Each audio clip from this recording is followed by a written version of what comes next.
Hello, happy Wednesday. How are you guys? Happy Wednesday. Hello. Happy Very good. Very Wednesday. good. So, welcome to episode 10 of Brand Experience Live with myself and my co host, Lagala Moik. Hello. Every week we get together at 12:30 p.m. Eastern Time on Wednesdays. And what we do is we have this LinkedIn Live video podcast to explore the brands and individuals that are creating unrivaled brand experiences for their candidates, their employees, their prospects, buyers, and even investors if they're a startup looking to go public. And this week is no different. We have an incredible guest. Cannot wait to introduce him. But yeah, Lagla, how are you? I'm very good. Thank you very much. I'm all recovered after last week's holiday and being away. So my tan is starting to fade now. But everything is good. I'm super excited today. We finally have a guest, Will Davidson from a growth marketing firm. And Will is heading the sales. And as I understand, growth marketing firm is really helping clients to grow better revenue through sales and marketing solutions. I think you first find out the problem and then solutions. So super, super exciting topic, so many questions around that. Even actually, I had a question around it today. So we're going to definitely have a chat around it. But first of all, welcome, Will. Well, Yay! thanks for having me. I'm very excited about this, and I've seen you both grow this podcast and this experience over time. So it's truly an honor to be a part of this, and I'm excited to share some knowledge and dive into the wonderful world of sales. Yes. Perfect. This is so good. It's so now. But tell us first a little bit about yourself, a bit of your background, how you got involved, what you do now, and how you end up with growth marketing firm. Ooh, I don't know how far back I can really go, but I grew up in a traditional background.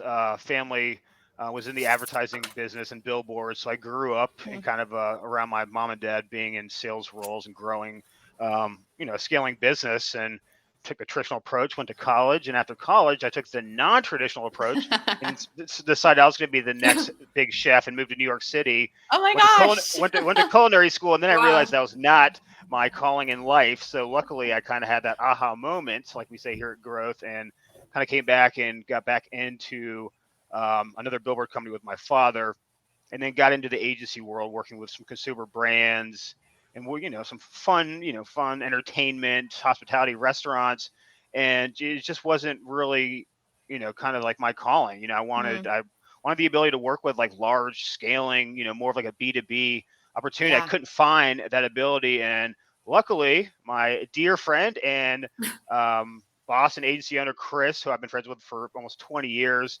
Oh wow. presented me with the opportunity. He was like, "Look, we have this established B2B, marketing agency, and we're looking to potentially, you know." Whether it's the right choice or not, we're looking to really start to build a sales arm to growth, and gave me that opportunity. Trust me, he knew what he was getting with kind of like someone from a non-traditional background with little to no software experience, and That's it's been an okay. amazing 2.5 years, and here we are today. So Yeah. Yay. I think any experience in sales is just leading to that where we are now. Like I can tell from a personal experience. I started also, I think when you graduate or when you go to your first job, I think it's always end up being sales. And tell you like how it worked for me. I don't know. You have to tell me now how it's changed.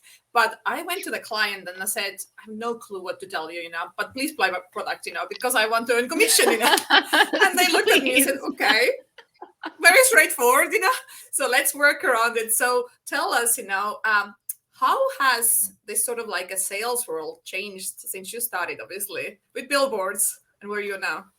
I mean, yeah, it's wild, and I'm big on the reminiscing and kind of going.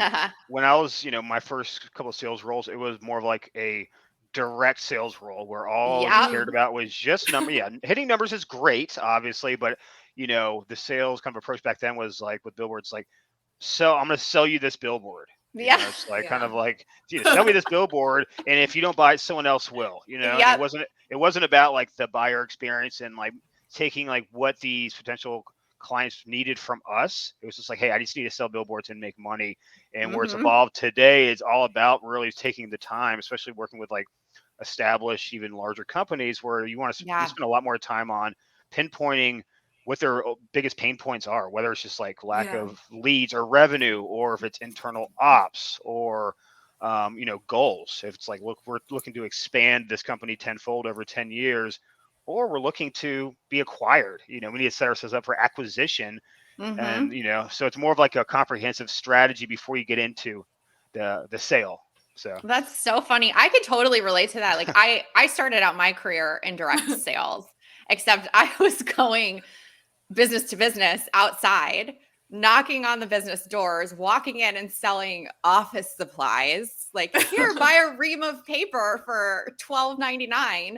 And that's how I started out my career to, what is now. And I can totally relate to what you just said about, okay, I'm here to sell you a product and get my commission and my money. It's not about you. Just like buy this thing so I can have like make a living. And I can relate to that, especially my journey going from sales to recruitment, learning about people, what really matters to them. And then deciding, okay, maybe I want to be in marketing and brand because this helps to connect people to what really matters and make a sale and help companies grow and help individuals be better through whatever solution it is that you're providing. Yeah, that's a great. I've never even heard that backstory, and I've known you for a little bit now. I'm a big fan of The Office, as you probably already know. So hearing that, kind of like the Dwight Schrute approach, but even looking back on that first direct sales role, but even like comparing that to today, it's like, today's marketplace or sales marketplace, it's like, hey, this quality of paper is going to conserve this kind of ink, therefore it's going to affect your bottom line. You know what I'm saying? So now it's like, buy this paper and put it in the printer. It's like, this is going to lead to A, B, and C down the road and help you achieve this or eliminate this issue. So yeah, it's been an interesting journey. And I've, going back to, I know you and I have known each other for a couple of years now. I think it's been like 2.5 years, I want to say. And it's interesting because, mostly today we're going to be talking about prospect experience because, you do head sales, and because I wanted to brag on growth prospect experience because I did go through that buyer's journey with you. I connected with you on LinkedIn. I was stalking you for a while because I was looking for a very specific solution. Make me blush. Yeah, right. But I was looking for a very specific solution related to HubSpot at the company that I was with at the time when we initially connected. And I think I followed you on LinkedIn, or I would like look you up because I was afraid to connect. And I would see, me afraid to connect. Yeah. But I would see your posts about HubSpot, and I have a HubSpot background. My agency, a couple of agencies ago that I owned, we were also a HubSpot partner, and I fell in love with HubSpot and the product back when they only had one certification, and that's all that you could do. And my entire company, we became HubSpot certified, and we were selling the product as well. And the similar thing that you guys at Growth were doing a couple years ago when I found you, and I knew what I wanted. I just couldn't find the right partners, and I found you. And the things that you were posting were so relevant to what I, as a potential client, was looking for at the time for my employer. And the things you were saying connected so well because I knew you weren't BSing because I knew the product. And for me, because I knew the product, I needed to see someone who was honest like me and was really trying to educate. And that connected so well with me and encouraged me to follow you. And then I think, it just went from there. And eventually you followed me to another company because we became friends, and we connected so well on really wanting to help individuals and brands do sales and have growth in a better manner by providing better experiences internally and externally. And you came with me through my career journey all the way up until now because of a really good friendship and connection that we created. And I am just I'm so excited to just like brag on you today and about my experience. That was fantastic. Not I, because you were just a friend. yeah, I greatly appreciate that. And that's, yeah, I mean, I think kind of with our evolving relationships really taught me a lot on like, it kind of evolved my sales process where being, when I first started, even here at Growth, it was like, we do marketing. Oh, great. Okay. Well, it's like, oh, everyone does marketing or something like that. And, I was like, selling to people. People don't want to be sold to anymore, especially Yeah. with like what we've all been through in the past couple of years. It's been a rough couple of years. People don't want to be sold to, they want, you know, the helpful resources from a partner like, myself and Growth, where it's like, I'm not trying to sell you anything. Eventually, if we're the right fit, then we're going to provide you with the solutions to help you do A, B, and C. But here are some resources to help you initially, and let's keep the conversation going, and make sure those resources kind of catered around any kind of conversations you've had thus far, and not just generic content. And that's something that we've really invested heavily in here at Growth with the content team. So. And you do that. And I can attest, you're not just saying that.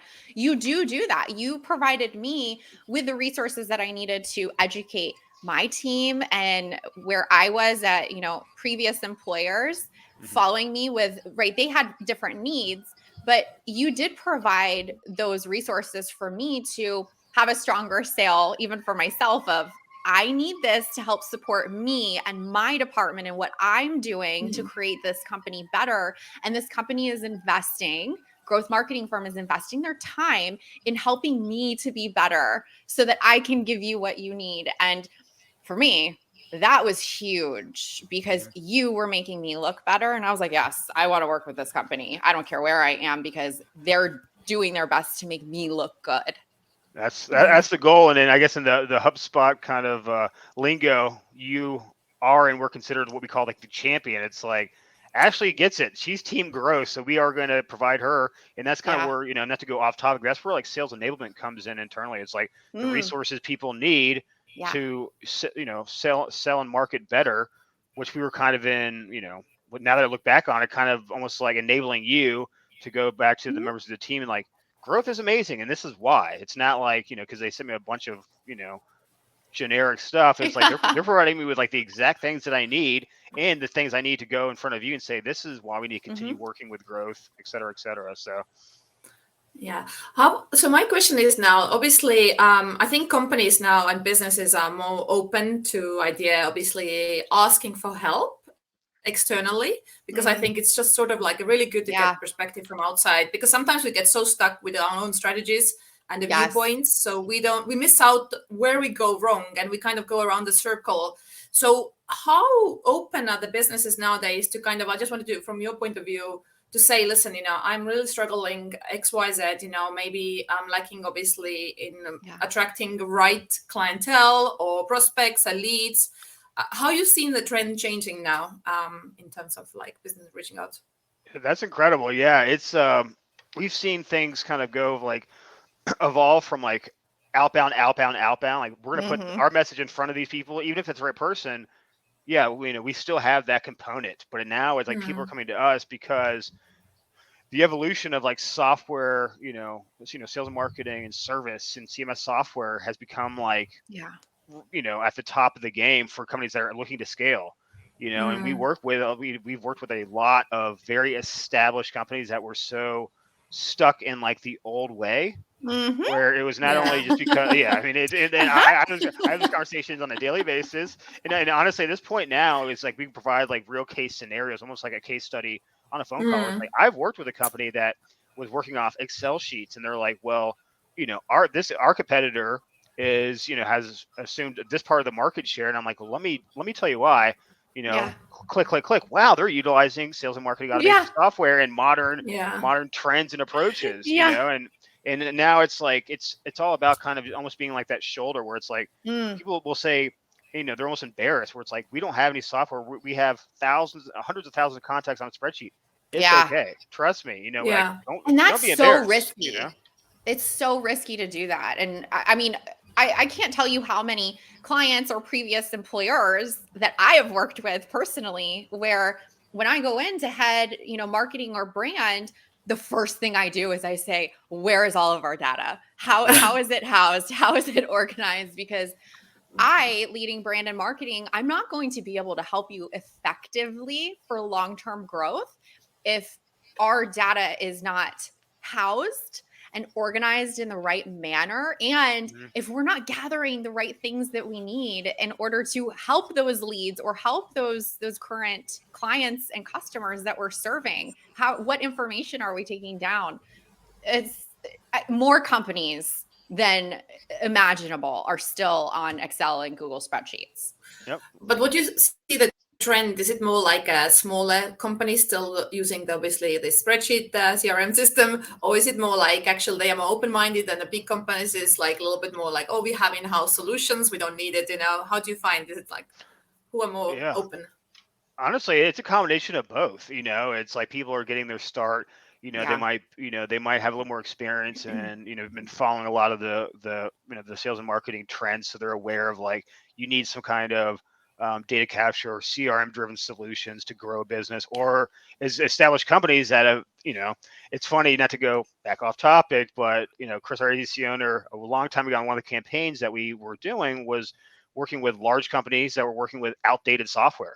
Almost like prehistoric. Yeah. So literally our punchline was like, we are hunting for dinosaurs. And people are like, what are you guys talking about? And then they're like, that makes sense. It's like, like you need to potentially look at, other software solutions, because, the solutions you have in place are not going to like grow and evolve over time. So a lot of established companies will come to us saying, we're looking to, with HubSpot has done a lot on, the SMB space, but now they are focusing in on like that enterprise space that traditionally was only reserved for the big companies that we're all aware of out there. And, that's going to be a big opportunity for Team HubSpot and solutions partners, where it's like, we can develop enterprise solutions, but it's still going to have that user-friendly capability that a lot of people are afraid of when they're making these decisions. Because if I can use HubSpot, you can use it. That's kind of my punchline. Trust me, And if y'all know Will, then you know how technologically deficit he is. Yeah, I have a typewriter. No, I'm joking. No. But you mentioned something, decision making, so going back to the old days, when we were doing sales, they didn't have time to go, and obviously we didn't have one. Well, I had a carbon copy sheet. Yeah, exactly. They didn't have time to go and look what's available there, because now that's a difference. Before it was easy to kind of go with your product and sell, because they just like believed you what you said, and that was it, because you were the only one who told them. But now when they come to this decision making, they probably will say, okay, let me Google what is up there, so I guess the decision making time has changed now, isn't it? So before it was more straightforward interaction, like let's sign here, commission for me, sell for you, but now I guess this is completely changed in terms of like prospect experience, isn't it? Yeah, absolutely. Because even with like software, even for startup companies or enterprise, it's not like you're not selling like a product. You're selling a product and like a potentially a dream, or a problem solver. But it's going to take time, because it's not like, hey, our team needs new business cards. Okay, we'll do that tomorrow night. But it's like, we are going to either evolve or we are going to change your internal structure, which is going to provide you with long-term success for 10, 15, 20 years as it evolves. And that's where, that's where I've kind of like got myself into that mindset. It's, things don't happen overnight, but that's why like with a lot of the tools, like Ashley's very familiar with my sequencing. So it's like, the good thing is, it's like, I'm not going to sit here with Ashley. I might do more one-to-one emails just because our relationship. Videos. But I mean, videos, a lot of those, but I love them. But even like with people, it's like, with, prospects, they need that, like, it's all about the nurture. And that's like kind of like what you're talking about with the experience. It's like, oh my gosh, Will just sent me an amazing resource. I did. It was, a lot of it was a lot of the automation tools and like the data capture that we've done in the past. I know what we've talked about. I know, what your goals are and what your pain points are. So I'm going to send you personalized outreach, pinpointing those over and over. And then you're like, how does he know all this? And it's like, I'm literally sending these, but it's still personalized at the same time. So, but even getting to that personalization though. Okay. It's not that, okay, Will, yes, I'm doing this, but I remember everything.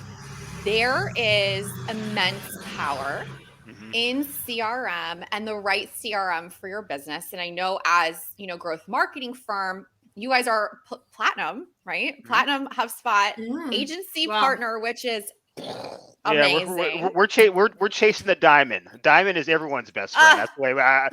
It's not a woman's best friend. It's everyone's best friend. It's So everyone's best friend. exactly. So yeah, that's next on the docket for goals to achieve here in That's so amazing. Q4. So I've seen you guys go through, I think now this is the third level that I've seen you all work towards achieving. And it's been incredible to like suddenly see like, oh, we're platinum. And then now, right, we're diamond. It's just, it's incredible. But, you all are, right, HubSpot platinum partner. mhm.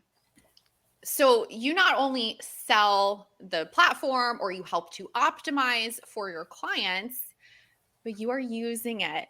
So Mhm. you all are your own lab and case Yep. study for working with your clients. And you have tested several things within your own business. And you, especially, right? You not having a background in software or SaaS or right, anything along Mhm. technology lines, you are able to speak to clients because of your personal experience and ease and how things have developed and changed over Yeah. time for you to be able to provide personalized experiences because of the power of HubSpot CRM. That's good. Yeah, I mean, you would have thought we've known each other for years, but I mean, that kind of goes back to what we said about like something that I learned when I came on board. It's something we preach, here that Chris has really instilled in all of us is the growth mindset.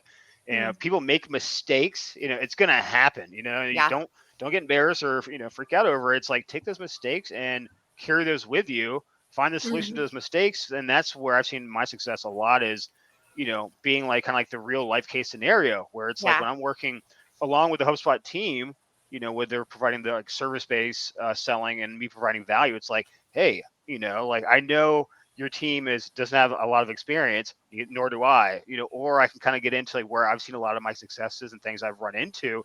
That way, they're like, he actually cares, about this, and he kind of notices exactly kind of the issues that we're talking about in the Solves forum that are not overly complicated because he's doing them. So Yeah, it's all about the human experience. And that's really what drives sales and long term business to business relationships is that human to human experience and the relatability and the vulnerability to be able to tell those stories and connect with another person.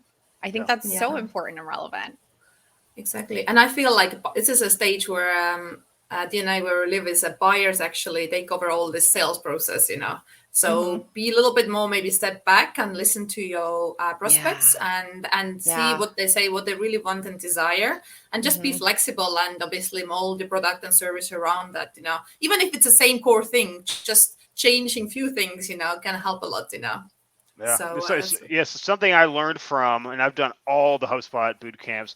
I know a lot of people are out there that know HubSpot are familiar with like Dan Tyre, and a lot of like he's been like a big kind of mentor, sales coach for me over the past years. But he was like, when I first started, even during COVID, where it was like we were outbound prospecting, and we were doing role playing in front of hundreds of people, and it was nerve That's wracking. awesome. And yeah. he would literally, not in a mean way, but he would do like almost like role playing as him being the potential customer. Yeah. And he's like, Will, I did not hear you active listen to one thing I said. You are direct selling. You're selling to me. You're not actively listening. That shows the prospect or the lead that you're actually paying attention and understand what they're saying. And that's Mhm. been one thing. And that active listening is huge. Yeah. And even today, where it's like, even when there's like that awkward silence, where it's like, tell me more about that. And they're like, Yeah. okay, blah blah blah. And then it's like this awkward silence, and they're like, well, let me tell you about more about this. And I'm like, I love okay, awkward silence. it's like Embrace the it. the 5 second stall, and they're like, "What else? Let me tell you more about this." And I'm like, "Okay, there you go." So tell me more and more and Yeah. more. It's called tell me more about that. I'll learn that in all my boot camps. So yeah, That's such a good point. So back in my day when I was in sales, we started like we had to go into the office every day. And the one thing that we did before we went out into the field, because that was a thing, was we did practice pitch. And what Yes. that meant was we took 10 to 15 minutes every morning before we got into our cars. We went out to our territory and we matched up with one or a couple of people. And we practice pitched where the other person was our potential customer and they were supposed to act as if they were our toughest customer of the day. Whether they were being rude to us or they were throwing objections or complete silence or they were tough or they were, telling us everything that we were doing wrong. The point of the conversation was to get in that mindset of active listening and to being prepared for the rest of the day. Because if you start off your day with a tough conversation like that, the rest of the day is easier because it puts your mindset in the right place. And it's so funny, like telling this story. I was just talking to a friend. Her name is Amelia Taylor. She's everywhere on LinkedIn right now. And I'm so, so proud of her. She's going to be one of our guests on another episode. And her and I started out in this like outside sales together, listening to people complain to us about us selling paper and knocking on doors and walking into their businesses and just like acting like we own the place. And she went the route of sales. And it's been really incredible to watch her growth into now teaching others, like what we're talking about, Will, on how to connect with your prospects and your buyers and what it really means to create relationships and actively listen, and how it's grown up from that old, let me go and knock on your door and try and sell you something because I need a little bit of commission. It's such a different world. And it's even evolved even to like what we've talked about in the past with like, taking that mindset. And then when you're going after like these large companies, you're not going to walk in the front door and say, I need to talk to the CEO. They're going to be like, you need to leave, but it's like, or they're going to say, oh, talk to Frank in HR. It's like, it has nothing to do with anything that we're talking about, but it's like, I'm sure we'll cover a little bit of that here in a little bit when we talk a little more ABM stuff, but Yes. So that I'm a huge ABM advocate if it's the right solution for your business. But I think that, you guys at Growth, this is a huge campaign that you all are kicking off as far as service availability to your clients and your prospects of offering ABM services. And I think that where most leaders of organizations really get messed up on ABM is not understanding it in the first place. I can't tell you how many clients I've worked with or employers that I've worked with, or even through interviews I've had in the past where they're like, oh, we need ABM. Like, can you do that for us? And I'm like, I cannot do that. It is way more involved than I think you understand. And I would love if you could just give us the rundown on how you explain how you look for the right prospects, who is the right fit to work with you or any other agency, but hopefully Growth on ABM. Yep. And I did not pay her to say that. No. So, I mean, account-based marketing, it's crazy because if you look back, ABM's been around for a long time. Yeah. Modern ABM done right is at the forefront now. But I mean, even we've all been a part of people getting cold calls and emails and then getting some kind of gift in the mail. And you're like, what is going on here? They're utilizing different channels to get their product, their brand, their message in front of you. It's evolved over time where now it's, getting the right message in front of the right person at the right time that requires, multiple different delivery methods. And the goal of ABM, especially the way we describe it, is the ability for companies, scaling companies. Because I mean, there is an investment. There's software. There's software. There's additional tools. There's ads. Multi different touch points. So traditionally, it's used for scaling companies that are really looking to go after what we call like their North Star customer. Yeah. North Star, it's like that. I'm still wrapping my head around the terminology, but it's like their ideal customer profile, which is a larger company. Like with us, like we see a lot of success in like B2B manufacturing. These companies do $20, $50, $100 million a year, have hundreds of employees, and there's 15, 20 to 50 influencers, decision makers of these companies. How in the world are you able? I've been in manufacturing. I love it though. Yeah, and it's an older industry, but I see a lot of success with them.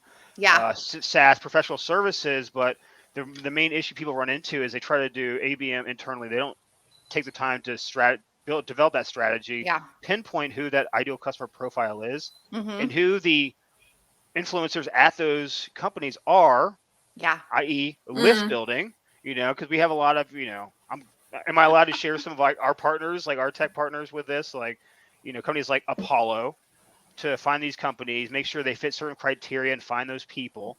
Mm-hmm. The Mhm. ability for, companies like Kixie that have the calling and Mm-hmm. the SMS platform. So that right Yeah. there, you have the list. HubSpot. I bleed orange and green here at Growth, but I mean having the ability, because you need to be able to capture that data and track analytics and Yeah. seeing how these Yeah. campaigns are going. Companies like Rollworks, we're not just like spraying and praying a bunch of ads out there. We want to make sure, based off of Yes. whether it's IP or whatever, we want those people that we're looking to see the ads. We don't need everyone else to see them. We want Right. those target people to see Yes. those where they're like, so Will emailed me, gave me a call, text, ads, high quality content. Okay, let's have a conversation because I love They're what they're doing, everywhere. but what they're doing, we want to do for our customers, and that's kind Yeah. of Yeah. the approach. And obviously LinkedIn is a massive part of that. LinkedIn has evolved exponentially over the years from Mm-hmm. when I first started using it. Direct selling horribly, but I mean, so now with like Navigator, is you have the ability to have some initial touch points through Navigator. Have the ability to email them high quality content, present them Mm-hmm. with ads. It's mind blowing, and it's like a lot of companies are now starting to really open. It's opening their eyes where it's like this is possible. It may not Yeah. be possible internally. We don't. We're not requesting that they spend hours upon hours of their time. If they can do some of the heavy lifting, we're going to train their staff on how to do it. If they have Yeah. an established sales Yes. team, we're going to get them set up with HubSpot, with Kixie, and we are going to monitor all their outbound, because we're not going to be doing all the calls on their behalf, Mm-hmm. but we need a little bit of that kind of lift from them, and then we're going to be reporting um, data. Obviously, we talked about that. Mhm. Need it. ABM data is the biggest part of it, or else it's not going to be effective. Yeah. That's where HubSpot comes in the fold once again.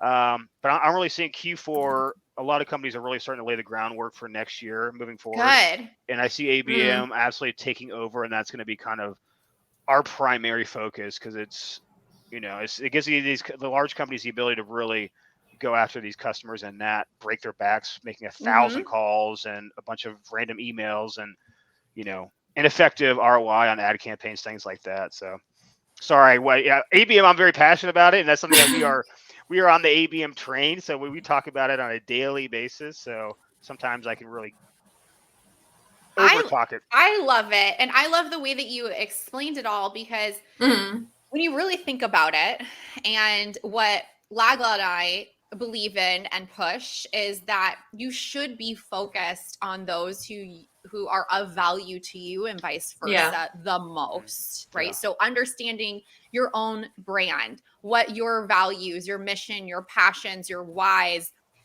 who your ideal client is, and stop going after all of the rest of the noise and generalizing yourself in order Mm. to make a dollar. When you Yep. spend a little bit more time and effort on building the foundation and understanding who you are as an individual or brand in general, through Yeah. combining your business and your brand strategy, and understanding, okay, what really is of value for us to grow our company, ABM just relates so well to properly telling that brand story and keeping to your values as a company, when you are, right, you're focused on what you need to be focused on. And I think Mm. it ties so well into what Laga and I focus Yeah. on with our clients and our prospects, and what we're trying to do through Brand Experience Live is talking about the things that are really going to be of value to you as an individual or an organization.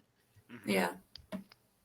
Yeah, Absolutely. it's fascinating. Even a lot of recent conversations, it's like, hey, we're looking to get this ABM strategy built out. Our team can handle a lot of the heavy lifting, but our goal is to put these products in front of this company. Like people will just, even on phone calls, like, we want to put who's Yeah. your who uses your products or buys your products. What's called stucco companies or something like that.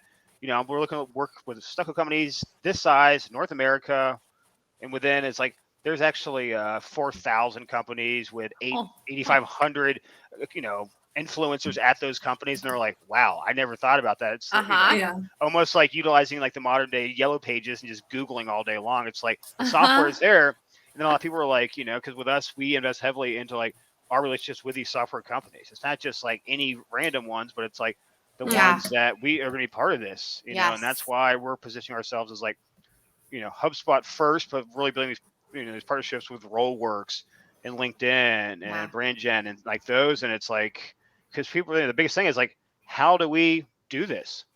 Don't worry about it. We're going to do it for you, and we're going to train your staff. And that's where we're seeing a lot of great success. So.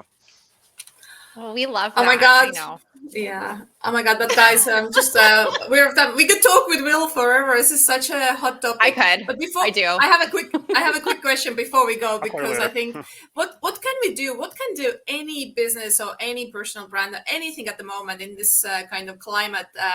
Like what are the small things they can do to improve their prospect experience without like maybe having that fancy at the moment investment available to obviously the technology and stuff. What would you say one thing is a company can do to help the experience, prospect experience? I mean, honestly, it kind of falls back to where we kind of started, is like, goes way back to even like, making sure that you have like developed your buyer personas properly.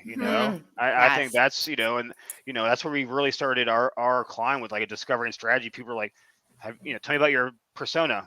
I don't know, rich guy, the CEO of the company, and I'm like, no, that's not. I'm like, where do they spend their time online? Characteristics, because people who are they? Yeah, it's like, they're like, I don't need to know what his likes and dislikes are. Yeah, you do, because if you put the wrong message in front of them, then they're gone. So I think taking a step back and looking at that persona development, really developing their ideal customer profiles, getting out of that mindset of like spray and pray and like, casting this massive wide net thinking you're going to catch all these fish, where it's like, I think, persona development is key, and developing those ideal customer profiles before you even start with that prospecting. I think it'll be a lot more effective, cost effective, and ROI generating. Yes. Perfect. Totally agree. Great advice. Love it. We love that answer, because that's the first thing that we do. Exactly. Make sure we have the right personas. True. That's amazing. Well, we really love talking. We're at like 37 minutes now, and this is probably our longest conversation. Yes. I could go forever. Really, really appreciate you, Will, just the last, 2.5 years of getting to know you, your friendship, how it's developed, getting to know growth as a prospect, as a client from the outside, just through our conversations. It's really been an honor to watch you all continue to grow and to see all of the incredible things that are coming. I'm so giddy stoked for you. I love it. And I love hearing continue to grow, pun intended. So there you go. I know, every time. But if you guys have not already, please connect with Will on LinkedIn. He is a fabulous follow and connection, and a genuinely wonderful human being. And same thing with growth. Make sure to follow them on LinkedIn as well. I'm putting their information up on their screen. We'll have it in the comments too. And if you have a brand or work for a brand that is providing unrivaled and just fantastic brand experience for your candidates, employees, prospects, or buyers, please connect with Lagla and I. We would love to share information about what's making you successful and how others can also implement that into their individual or company brands too. And if you are looking for better ways to expand or realign your business, please feel free to reach out to us as well. We'd be happy to have a free discovery call with you too, to make sure that you are aligned. So then when you go to hire a growth marketing firm for your HubSpot CRM or ABM needs, you're already prepared. And I know what they're looking for because I've worked with them, so I can help you. Love it. All right. Well, we will see you all next week at 12:30 p.m. Eastern time again on Wednesday, and hope that everyone has a fantastic week. Thank you, Will, and bye, everyone.